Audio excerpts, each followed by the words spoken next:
Vamos con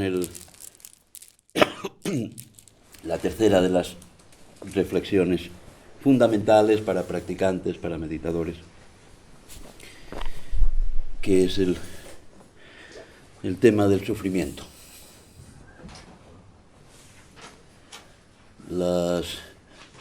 Está así transmitido las cuatro verdades de los nobles. Antes se traducían las cuatro verdades nobles, pero eso está mal traducido. Son las cuatro verdades de los nobles. ¿Qué son los nobles?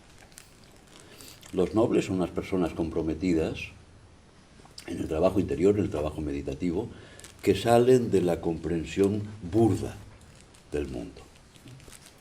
Con lo cual, aquí hay un buen grupo de seres nobles que intentamos trascender el ego, salir de funcionamientos de hábitos que nos generan sufrimiento, abrir el corazón para compartir, para poder trasladar a otras personas vivencias nuestras.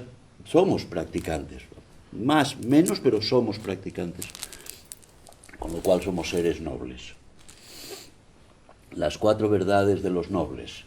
Fue la primera enseñanza del Buda Shakyamuni, cuando se iluminó hace 2000 y pico de años, allí debajo del árbol de Bodhi, puso la tierra como testimonio de su proceso, ¿no? Para no colgarse, ¿no? Para no alucinarse del descubrimiento. Se cuenta y se dice que cuando adquirió el proceso iluminativo, que no es un despertar de lucecitas, creo que ya a estas alturas todo el mundo puede entender que la iluminación es un proceso de realización, ¿no? Que estaba claramente encaminado desde el príncipe Siddhartha, entendiendo que era un ser tremendamente protegido por su padre, que era rey, que lo iba a nombrar sucesor como rey, y que lo encerró en un contexto de un palacio con todos los lujos del mundo, con todas las maravillas del mundo. Y en un determinado momento salió de ese palacio y se encontró con una persona vieja que tenía mala cara y estaba prohibido estar en palacio con gente vieja. Y preguntó, ¿pero qué pasa? Dice, sí, es que esta persona está envejeciendo. Y él, sorprendido, dice, ¿y a mí me pasará lo mismo? Y, sí, claro, tú también te envejecerás, tú también tendrás dolor, tú también tendrás sufrimiento. Fue tal shock el que el príncipe Siddhartha por aquel momento cogió con eso, que optó por irse de palacio. Se habla y se dice que se marchó por la noche, cuando todos los guardias estaban durmiendo, menos los elefantes. Los elefantes no dormían, y los elefantes son testimonios de la escapada del príncipe Siddhartha de su palacio, ¿no? Por eso el sentido de los elefantes tienen una gran significación, ¿no? De los elefantes con la trompa hacia arriba, es como de buena aventura y de buenos deseos. Y se marchó a hacer de asceta,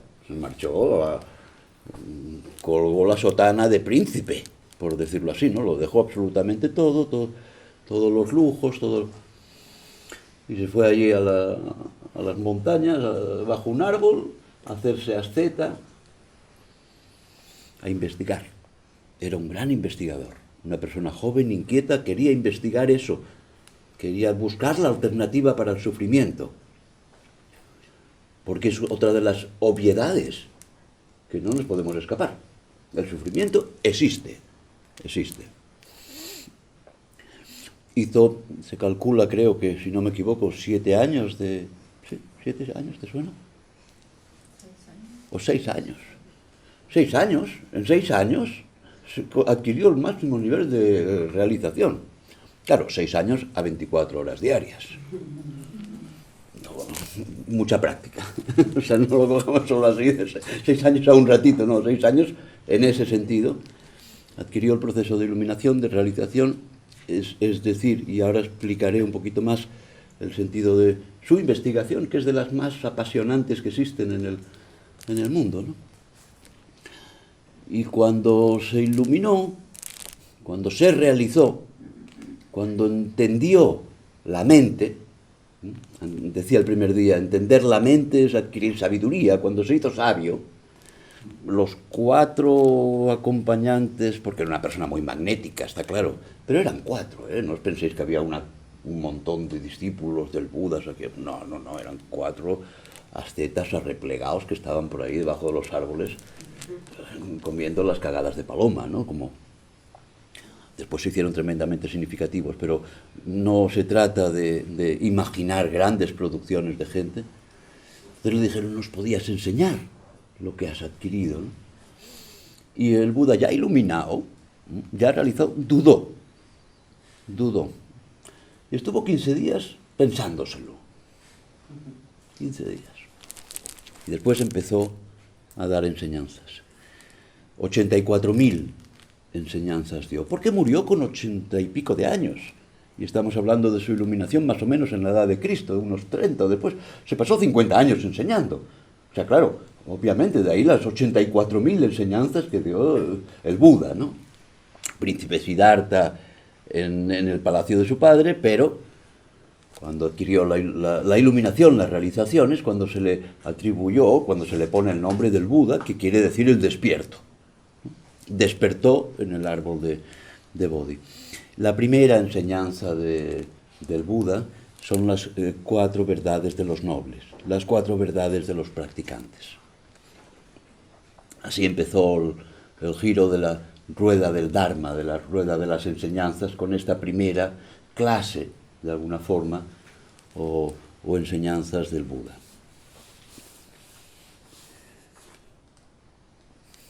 La primera de las 4 verdades de los nobles, de los practicantes, para entenderlo en un lenguaje más asequible, ¿no?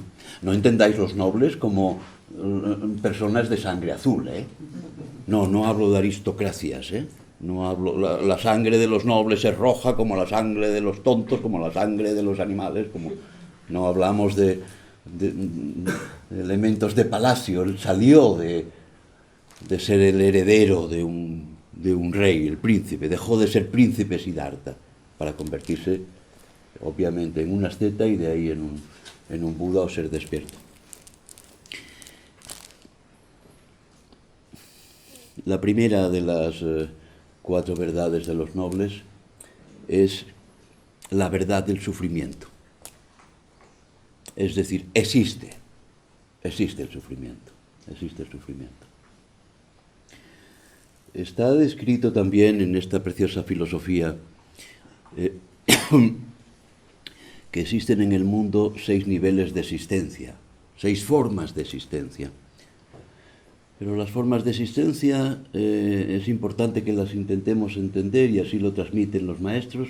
Insisto, yo no me invento nada, esto está ya todo dicho, escrito y expresado, y yo estoy repitiendo palabras. Es bueno de ver los 6 niveles de existencia en uno mismo. No os creáis que son niveles de existencia y yo estoy en uno de ellos. Creo que se entendió bastante bien en la situación de ayer, más allá de que hay un predominante tendencia de carácter, todos tenemos de todo. Con lo cual, todos tenemos esos 6 reinos de existencia.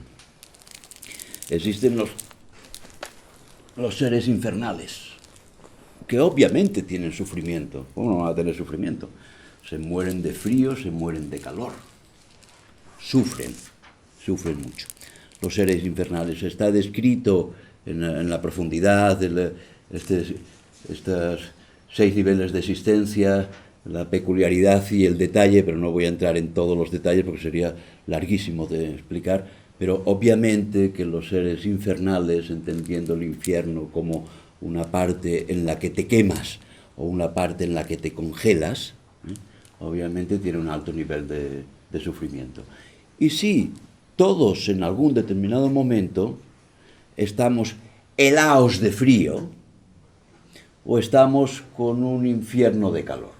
Y no está tan distante en nuestra propia vida, ¿no? Cógete una gripe con fiebre y verás cómo estás en un infierno de calor con la fiebre esa, que luego te cogen unas tiritonas y rupturas de termostato interno, y de alguna forma estás en un infierno frío, en un infierno caliente. Seres infernales. ¿Son los pretas? No. Bueno, es igual. Naraka. Naraka. Los narakas. Hasta el nombre dices que viene tela, ¿no? Ser un naraka. En muchos momentos somos narakas. Tenemos esa parte infernal. El segundo nivel de existencia son los seres hambrientos. Tienen mucho sufrimiento porque nada les sacia. Nada de nada les sacia.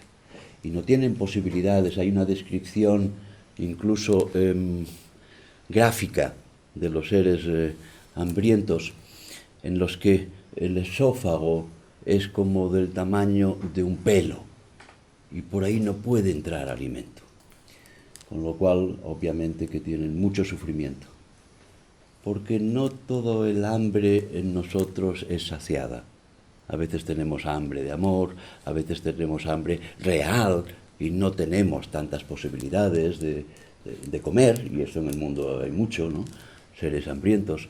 A veces tenemos hambre de reconocimiento y no nos viene, porque es como esa imagen de que el esófago se ha convertido en un pelo, en un hilo tan fino que no puede entrar nada de alimento.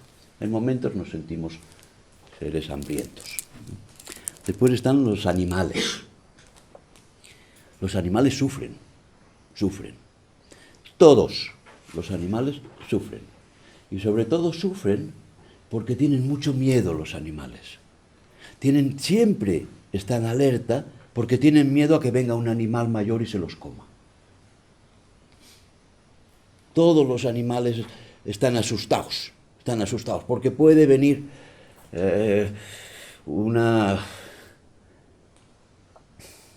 cucaracha está pendiente de que no venga un ratulí y se la coma.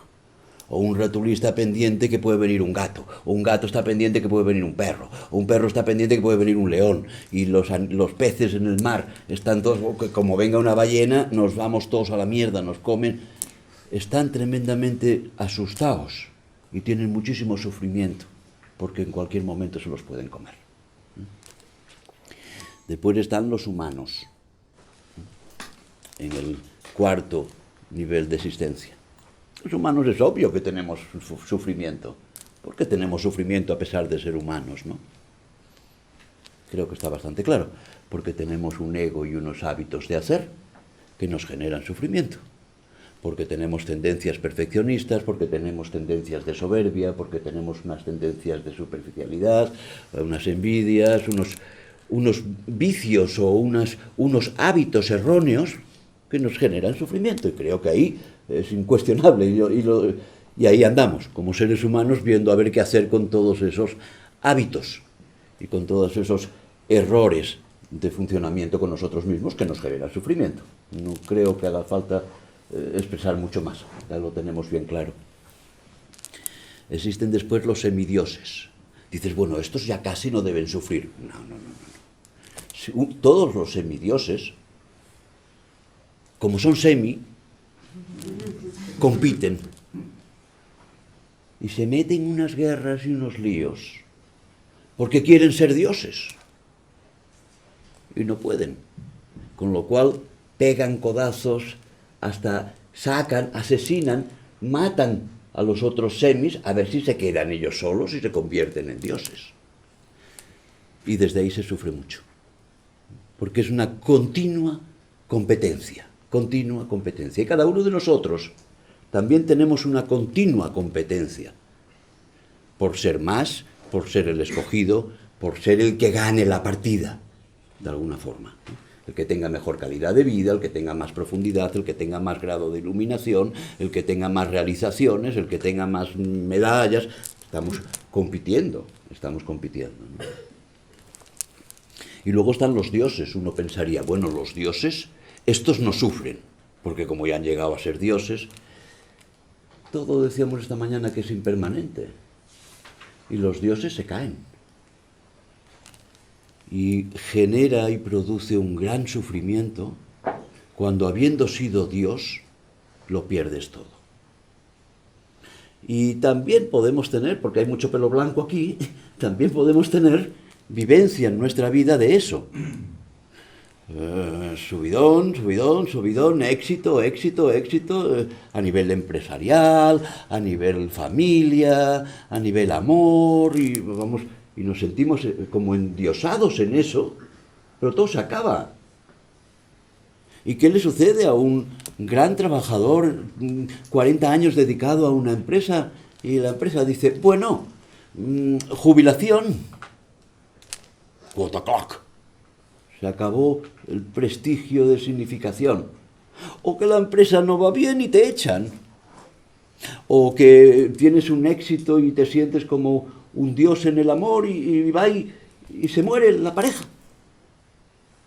O te sientes con los hijos ahí en el rol de padre o de madre, feliz, sintiéndote significante, y después resulta que 20 años educándolos y viene un pelandusco, una pelandusca, se enamoran y se van y te dejan y dices, pero coño, ya no puedo ni ejercer de papá ni de mamá con todo lo que yo he hecho, y resulta que ahora ya, que es que me he enamorado y pues estás enamorado hace 15 días y vas a dejar 20 años de vida conmigo por irte con una que además a mí no me gusta porque no creo que sea buena para ti o bueno.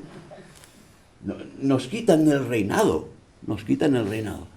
Y muchos practicantes practican y tienen sus primeros años unos éxitos en la práctica que se sienten que ya hasta dominan y llevan bien lo del Guru Yoga. Y pasan los años y uno dice, ay, pero si cada vez me sale peor esto del Guru Yoga. Resulta que me distraigo porque me picaba la nariz y yo antes aguantaba el picor de nariz y no me rascaba y yo estaba con el Guru Yoga y todo como una narración al mediodía que cada vez lo hago peor, Xavier. Yo digo, vamos bien, para animarla, ¿no? Pero todos tenemos ese... Yo antes era muy listo, yo era muy listo, y ya no soy tan listo, y entonces me he bajado del reino de los listos. Antes hablaba y la gente me daban doctorados y cosas así, y yo, una consulta llena, terapia y listas de espera, un éxito. Terapeuta en Europa, el Xavier Puigdevall, no veas tú, es que tenía gente que me esperaba 1 año, 2 años, digo, pero coño, haz terapia, no tiene que ser contigo. Yo digo, hombre, pues yo estaba en lo alto de la ola, y eso también cae, y todo cae porque todo es impermanente. Con lo cual todos hemos sido un poquito dioses que caemos. Y ahí hay sufrimiento, ahí hay mucho sufrimiento. O sea, los 6 reinos de existencia verifican que el sufrimiento existe. Esa es la primera de las nobles verdades, de las 4 verdades de los nobles. La segunda es el origen o la causa del sufrimiento. Y estas dos tienen que ver con la visión de Sansara. Hay causas del sufrimiento. El Buda, Sakyamuni, no el príncipe Siddhartha, el Buda Sakyamuni, descubrió en su investigación consigo mismo que existen causas. Existe algo que genera el sufrimiento. El sufrimiento no es así de birli-birloque, existe. Eso lo verificó. Está claro, con la investigación de los 6 niveles de existencia, sufrimiento, todos. Pero siguió investigando debajo del árbol del Bodhi. ¿Pensáis que estaba allí colgado fumando marihuana? No, estaba el tío investigando que no veas, ¿no? Descubrió las causas del sufrimiento. Y las causas del sufrimiento son esos hábitos o esas tendencias caracterológicas que, entre comillas, fuimos explorando en el día de ayer y esta mañana. Son los venenos que llama la filosofía budista. ¿Por qué venenos? Porque te matan. Así de claro. Matan la compasión, matan la sabiduría, matan la opción de sentirte feliz. Son esos funcionamientos que son erróneos, que son las causas. Veíamos diferentes maneras, porque hay muchas tradiciones y se puede enfocar esto de muchas formas, pero hay un enfoque que establece como lo más sintético posible, y luego lo entenderéis porque trabajaremos sobre eso para la experimentación después de la clase o de la charlita. Primordialmente hay 3 de esos venenos o esos hábitos. Uno de ellos es la ignorancia. Y la ignorancia aquí se entiende como la fuerte identificación en el yo, creo que lo he comentado ya en este retiro.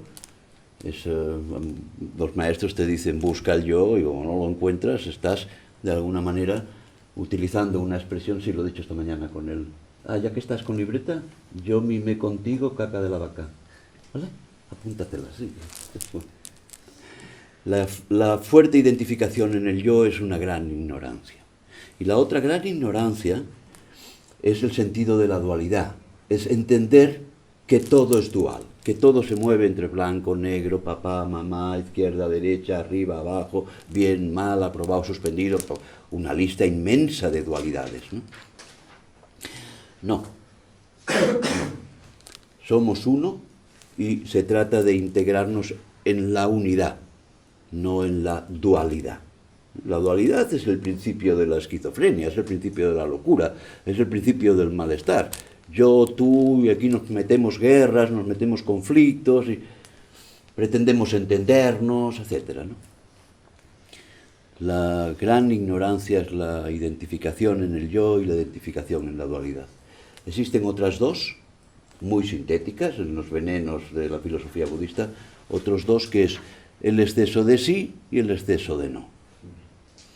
El exceso de sí es el apego como causa del sufrimiento, y el exceso de no es la aversión. Es no. Así de no. Eso te va a dar sufrimiento. Y el sí también te va a dar sufrimiento. Es decir, el apegarse a las cosas o la aversión es como sacar las cosas, son causas del sufrimiento.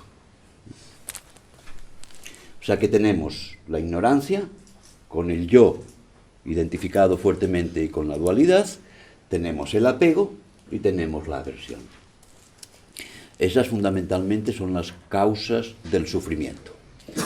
Tercera de las verdades de los nobles, de los practicantes, de los seres que investigan y que van más allá de lo burdo. Es absolutamente maravillosa esta tercera porque ya entra en la línea del nirvana, en la línea de la realización. Y es absolutamente incuestionable el planteamiento del Buda Sakyamuni en el que dice en la tercera: tenemos solución. Dices, hostias, tenemos solución, porque es que hasta ahora tiene tela, los niveles de existencia, las causas, la ignorancia, todos somos ignorantes, todos tenemos un yo, todos creemos que somos dualidad, ahí nos metemos en el juicio, sí, no, papá, mamá, bueno, malo, a todos nos gustan las cosas buenas, no queremos las cosas malas, bueno, vaya, pues ya que investigó, pero fijaros el punto tan compasivo y amoroso de este investigador místico llamado Buda, que la tercera ya, porque ya no podemos más, nos da la alternativa y nos dice, tranquilos, esto tiene arreglo. Y es la cesación, el final del sufrimiento.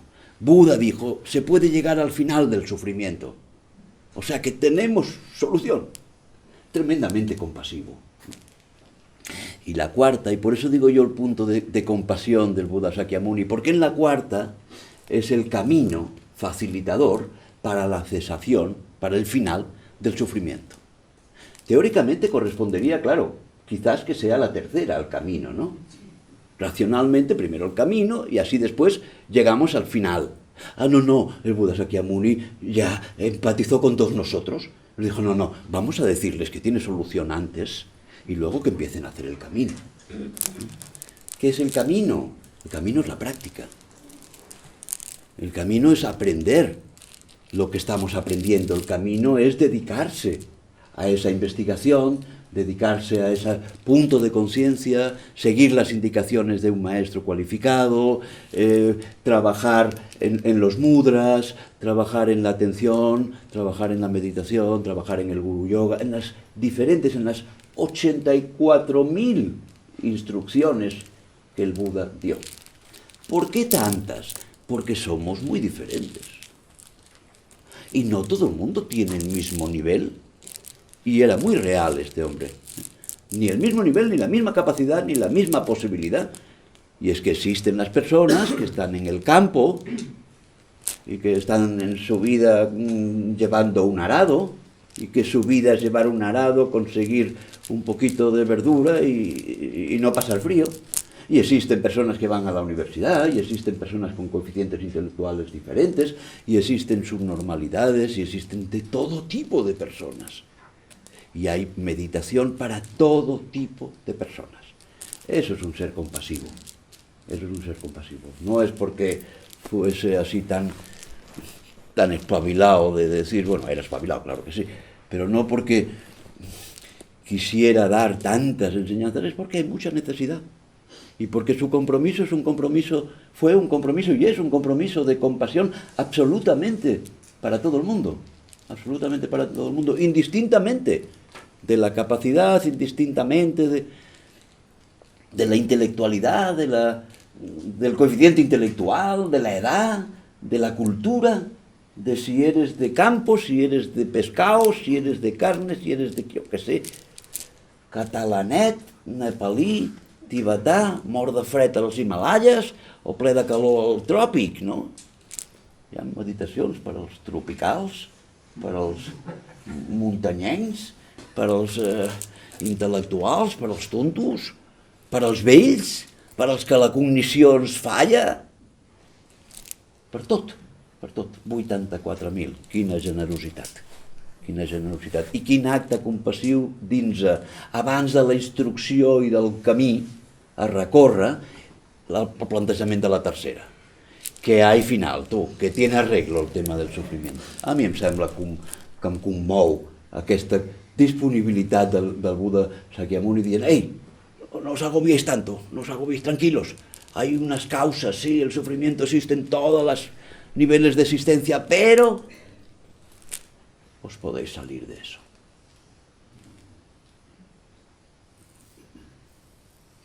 ¿Y cómo os podéis salir? A trabajar, a hacer recorrido, a hacer camino, a empezar, a continuar, a investigarse, a poner conciencia en lo que en mí genera sufrimiento.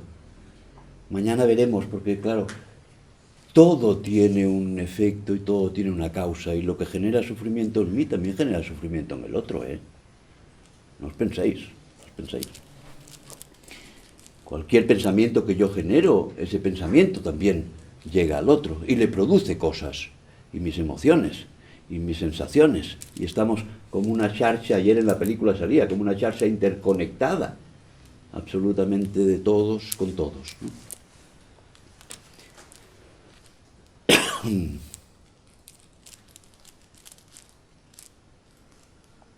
Estas dos últimas, la expresión de tenemos arreglo, es viable, hay que trabajar, pero es viable dejar de sufrir. Y todo el elemento de las instrucciones o del camino a recorrer es lo que correspondería al planteamiento del nirvana, al planteamiento de el ir creciendo para adquirir la realización.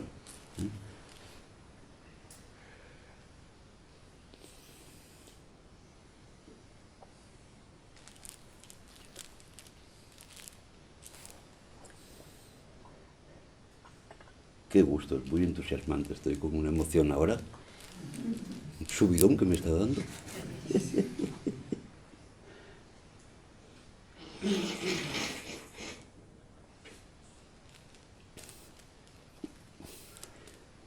Qué ser, ¿no? Qué ser tan deslumbrante. Como todas las cabezas de cualquier tradición espiritual, qué seres, ¿no? Qué seres. No está tan distante el Buda Sakyamuni del Cristo. No está tan distante. Vaya personaje el Cristo. Bueno, este era un revolucionario que fue tan galopante y trascendente lo que hizo en su propia vida que yo creo que hasta descolocó a todos sus discípulos y luego se liaron. Y con respeto, pero hicieron un catolicismo bastante distante del cristianismo.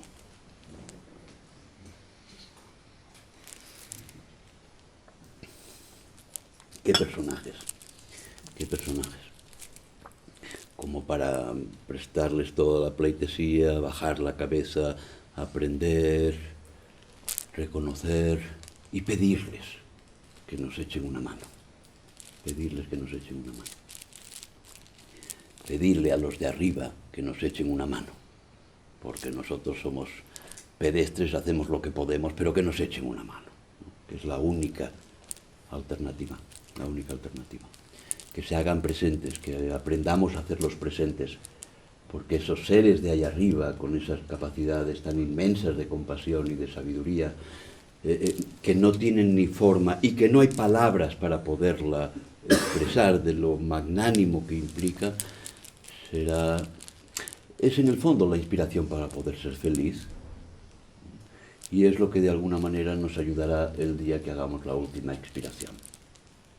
Que de alguna manera cambiemos de un cuerpo.